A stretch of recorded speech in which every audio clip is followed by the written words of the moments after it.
बाहेर निर्घृण हत्येचा आरोप आणि आत म्हणजे थेट कारागृहातही दहशत।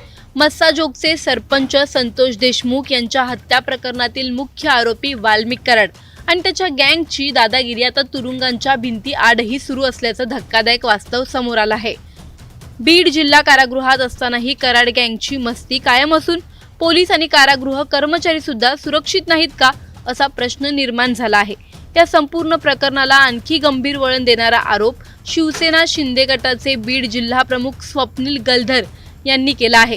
त्यांच्या म्हणण्यानुसार संतोष देशमुख हत्या प्रकरणाची न्यायालयात सुनावणी सुरू असताना एका आरोपीने कैद्यांना दिल्या जाणाऱ्या थंडी तापाच्या गोळ्या खाऊन चक्कर आल्याचं नाटक केलं।